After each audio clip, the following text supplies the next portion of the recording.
네, 비하인드 플러스 시간입니다. 정치팀의 박소연 기자가 나와 있습니다. 첫 번째 키워드 볼까요? 네, 첫 번째 키워드는요. 최태민이 빠졌다로 준비해봤습니다. 예, 최태민 씨면 최순실 씨의 아버지잖아요. 근데 따옴표가 있는 거 보니까 누가 얘기한 건데 어디서 나온 얘기입니까? 바로 요즘 흥행하고 있는 영화 남산의 부장들 때문입니다. 예, 봤습니까 영화? 네, 저 영화를 봤는데요. 예. 오늘 얘기가 됐던 게 중앙일보 기사입니다. 예. 이 남산의 부장들의 이 실제 주인공인 김재규 씨의 유가족을 이 중앙일보가 인터뷰를 했는데요. 예. 그 고인의 셋째 여동생 김정숙 씨와 남편 김양환 씨는 이 12.6 사태의 결정적인 계기가 된 최태민 사건이 영화에서 좀 빠져서 아쉽다 이런 인터뷰를 그래서 했습니다. 최태민이 빠졌다라는 키워드가 나온 거군요. 네, 맞습니다. 예. 저희가 이 실제 인터뷰 음성을 입수해봤는데요. 예. 직접 한번 들어보시죠. 예.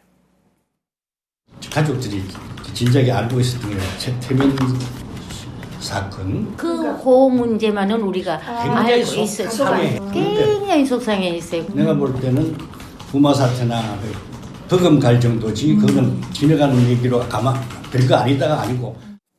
예. 그러니까 최태민 사건이 부마 사태 못지 않았다 이런 주장인 건가요? 네, 그렇습니다. 김재규 씨가 이 박근혜 전 대통령과 당시 친밀한 사이였던 이 최태민 씨와의 그 비리 이야기를 그 박정희 대통령한테 직접 보고를 했는데 묵살을 당했다. 그게 바로 이 12.6 사태가 발발하게 된 이 시발점 중 하나다라는 게 유가족들의 설명입니다. 예. 영화는 저도 봤습니다. 그런데 최태민 씨 얘기가 실제로 빠졌는데 왜 그랬을까요? 저희가 궁금해서 직접 영화 감독한테 물어봤는데요. 아, 예. 우민호 감독에게 직접 전화를 해서 물어봤습니다. 이 내용 한번 직접 들어보시죠. 예.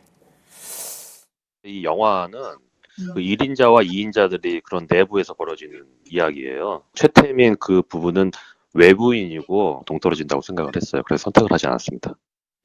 예. 그러니까 1인자와 2인자의 감정에 집중을 하다 보니까 이 부분을 뺐다 이 얘기인데 사실 많은 분들이 궁금하실 수 있는 게요. 영화를 보신 분들이 뭐 스포일러일 수도 있겠는데 6번이냐 남산이냐. 그런데 남산으로 가지 않았는데 그거 혹시 물어봤습니까? 어떻게 생각하냐고? 저도 그게 좀 궁금해서 이제 예. 실제 원작자인 이 동아일보 전 기자이자 이 김충식 가천대 교수에게 예. 직접 물어봤는데요. 뭐 결론은 역사는 좀 바뀌진 않았을 거다라는 게 결론이었습니다. 그러니까 결국에는 김재규 씨가 체포되지 않았을까라는 예. 건데요. 왜 그렇게 원작자의 생각은 그렇다 이거죠? 예, 원작자가 왜 그렇게 결론을 내셨냐 물어봤더니 이 18년 동안 이 박정희 대통령이 키운 장성들이 예. 김재규 씨를 지지하기는 좀 어렵지 않았을까라는 게 그 당시 인터뷰했을 때 내린 결론이라고 합니다. 예. 어쨌든 이것도 뭐 추측인 거죠, 뭐. 그렇습니다. 예. 알겠습니다. 다음 키워드 볼까요? 네, 두 번째 키워드는요. 바로 여자의 몫입니다. 예. 어떤 얘기입니까? 예, 오늘 한국당은 이 성인지 감수성 대법원 판결을 최초로 이끌어낸 이 전주의 변호사를 비롯해 여성 법조인 7명을 영입했습니다. 그런데 이게 여성 표심을 공략하겠다는 이 전략인데 바로 이 자리에서 이 심재철 한국당 원내대표가 한 발언이 오히려 논란이 되고 있습니다. 직접 한번 이것도 들어보시죠. 예. 남자들은 직장 나가서 돈만 벌어다 주고 여자가 엄마가 가정을 많이 꾸려갑니다. 그래서 가정에서 일어난 일은 거의 다 여자의 몫입니다. 예. 저 발언을 놓고는 다른 정당들이 바로 반응을 했을 것 같은데요. 네, 각 당에서 바로 비판 논평이 쏟아졌습니다. 이 먼저 민주당은요. 이 남성 우월적인 관념을 드러냈다라고 비판했습니다. 또 정의당 추혜선 의원은 자신의 SNS에 이 여성 의원들을 과연 동료라고 생각하고 있는지 묻지 않을 수 없다 사과를 촉구를 했습니다. 예. 심재철 원내대표는 뭐라고 얘기하나요? 뭐 한마디로 정리를 하면 이 당에서 논평을 냈는데 그 논평 내용을 정리를 하면 예. 이 문제될 건 없다라는 거였습니다. 이 심 원내대표의 발언은 그러니까 한마디로 정리를 하면 여성들이 가정에서 원래 이제 큰 역할을 담당을 하고 있으니까 더 큰 역할을 담당할 수 있다는 취지로서 발언을 한 거다라고 해명을 했습니다. 그러면서 이 민주당을 향해서는요, 이 민주당 인사들의 미투나 제대로 정리를 하고 참여하는 것이 국민에 대한 도리다라고 예. 공격을 했습니다. 글쎄요. 알겠습니다. 다음 키워드는요? 네, 다음 키워드는요, 종로의 꿈입니다. 예. 꿈을 꾸는 사람이 또 있습니까? 네, 오늘 오늘 무소속 이정현 의원이 예. 서울 종로 출마를 선언을 했습니다. 예. 이 영상 먼저 보고 오시죠. 예. 대한민국의 봄을 날리는 전령이 되기 위해 종로에서 출마하고자 합니다. 네. 그런데 저 발언의 뒤를 보니까 청와대가 보이네요.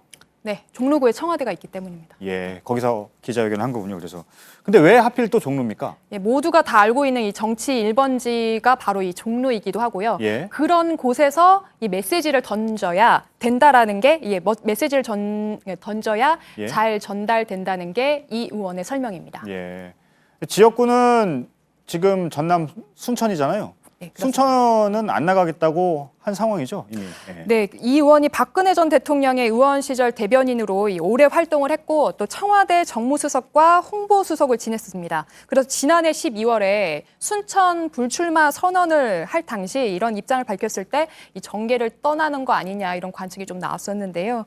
당시 공언했던 대로 순천은 불출마하되 종로 출마를 선언한 겁니다. 예. 그런데 정작 궁금한 사람이 있습니다.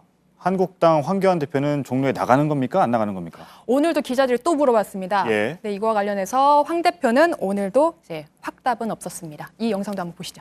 예. 대표님 지역을 결정을 못해서 다른 주자들도 좀 결정을 못하고 있다 이런 얘기도 좀 나오는데 대표님 그건 좀 어떻게 생각하세요? 각자들이 다 판단을 해서 결정할 겁니다. 예. 웃고 있군요. 노래 가사 중에 내가 웃는 게 아니야라는 가사가 갑자기 떠올랐습니다. 잘 들었습니다. 박소연 기자였습니다.